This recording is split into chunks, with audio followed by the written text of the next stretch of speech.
اگر ایک بوڑھی عورت ہے، شوگر کی بھی مریض ہے اور روزہ نہیں رکھ سکتی، کوئی بات نہیں، فدیہ دے دے، ایک مسکین کے کھانا جو ہے وہ روزانہ کے حساب سے دے دیا کریں۔ دعا میں وسیلے کے بغیر دعا مانگا کریں، جو اللہ کا حکم ہے کہ ادعونی، مجھے پکارو۔ اذا سألک عبادی انی فانی قریب اجیب دعوت الداع اذا دعان۔ ایک ہے زندہ کا وسیلہ کہ ایک بزرگ بیٹھے، آپ کہتے ہیں میرے لیے دعا کرو، یہ وسیلہ جائز ہے۔ اسی لیے بعض علماء کہتے ہیں کہ شہداء اور انبیاء چونکہ زندہ ہیں لہذا ان کا وسیلہ بھی جائز ہے، لیکن راجح قول یہی ہے کہ بغیر وسیلے کے دعا مانگو۔ والد نے دوسری شادی کی ہے، میں اکیلی اس سے بیٹی ہوں، وہ مجھے حصہ بھی نہیں دیتا، بہرحال اللہ اس کو ہدایت دے۔ میری بیٹی اگر وہ دنیا میں نہ بھی دے نا تو آپ کا قیامت میں تو حق کہیں نہیں گیا نا، یا پھر آپ دعویٰ بھی کر سکتی ہیں آپ کا حق ہے۔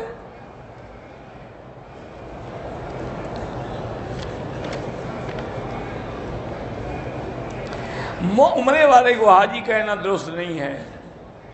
عمرہ یا حج سے واپسی پہ اگر دعوت کھلائیں کسی کو، انتظام، کوئی بات نہیں، ایک استقبال ہے۔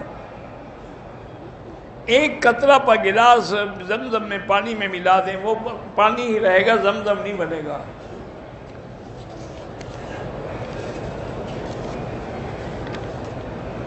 صفا پہ کھڑے ہو کے دعا مانگی جائے تو قبول ہوتی ہے، مروہ پہ بھی دعا مانگی جائے تو قبول ہوتی ہے۔ جانوروں اور پرندوں کا شکار کرنا جو ہے وہ جائز ہے۔ حضرت اسماعیل علیہ السلام خود شکار کھیلتے تھے، ان کا گزارا بھی اسی پہ تھا، اور چیز مکے میں تو کوئی تھی نہیں نا، وہ کوئی پرندے شرندے کو شکار کر کے لے آتے، وہی پکا کے کھاتے تھے۔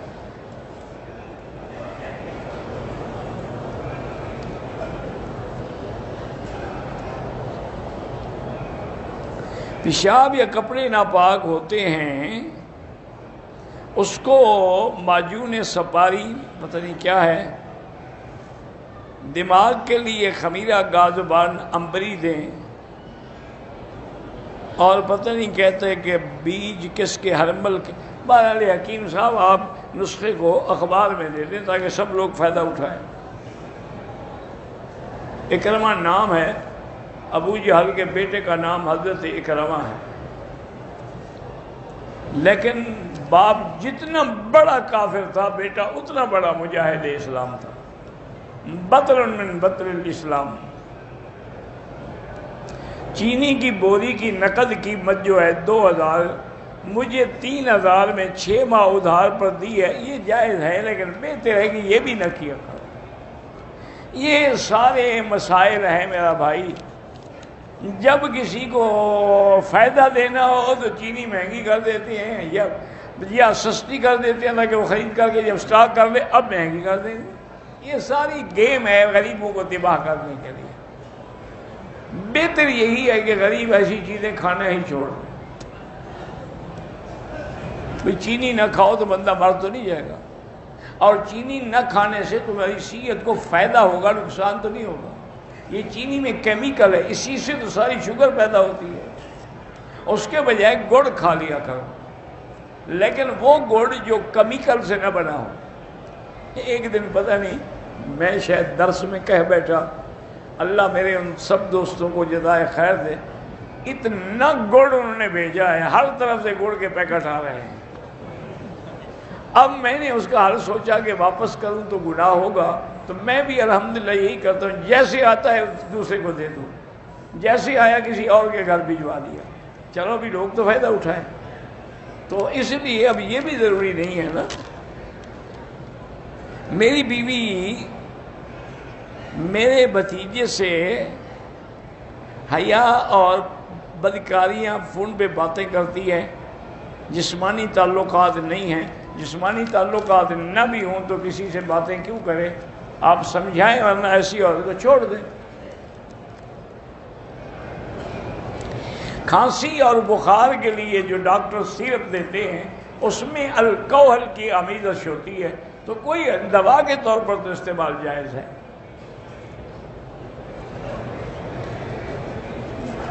لیکن اتنا زیادہ بھی استعمال نہ ہو. مجھے یاد ہے ایک دفعہ کہ جلسہ تھا اور حضرت مولانا لقمان رحمۃ اللہ علیہ علی پور والے، بڑا اللہ والا آدمی تھا اور بڑا آئے تو شدید کھانسی تھی. مجھے کہا کہ مکی صاحب مجھے اتنی شدید کھانسی ہے، اب آپ کا حکم تھا کہ جلسے پہ آنا ہے، اب میں انکار تو کر نہیں سکتا، میں آ گیا ہوں لیکن میرے بس میں نہیں ہے تقریر کرنا. اچھا خدا کی شان نے میرے کمرے میں سیرپ رکھی تھی.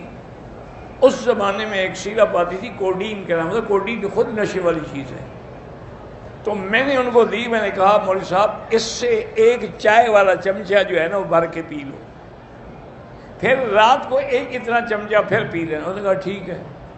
میں چلا گیا، مہمان تھے، ان نے جو چکھی نا تو خوشبو اور میٹھا لگا اور اچھی لگی، وہ آدھی بوتل پی گئے. میں واپس آیا تو حضرت صاحب تو بے ہوش پڑے ہوئے ہیں.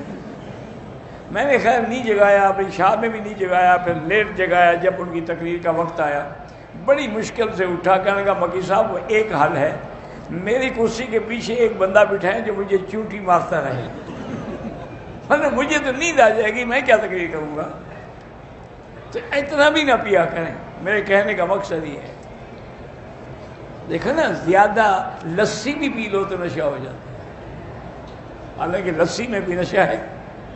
لیکن اگر آپ لسی خالص لسی ہو، یہ بازار والی نہ ہو، اس سے تو انشاءاللہ بیماریاں ہی پیدا ہوں گی، شفا نہیں ہوگی.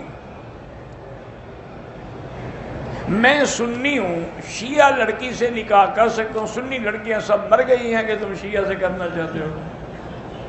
خدا کے بندے اللہ کی توبہ کرو، یا اس کو کہو کہ اپنے سنی ہونے کا اعلان کرے.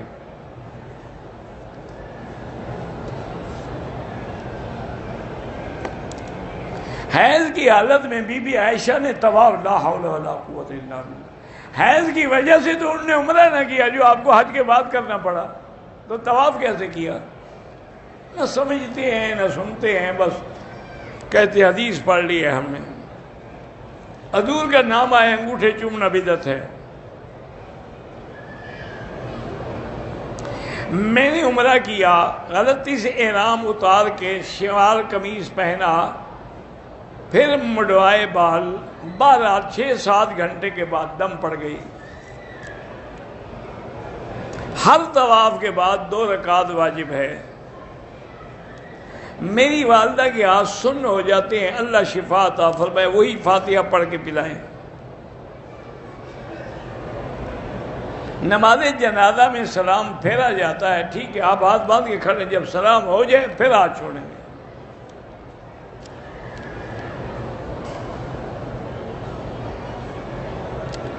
ایک شخص کسی کو زکوٰۃ کے پیسے دیتا ہے، ہاں پیسے اس کو دے دو، اب اس نے تمہارا قرضہ دینا ہے تو وہ تمہیں واپس کرے. یہ نہیں کہ تم قرضے میں زکوٰۃ کاٹ لو.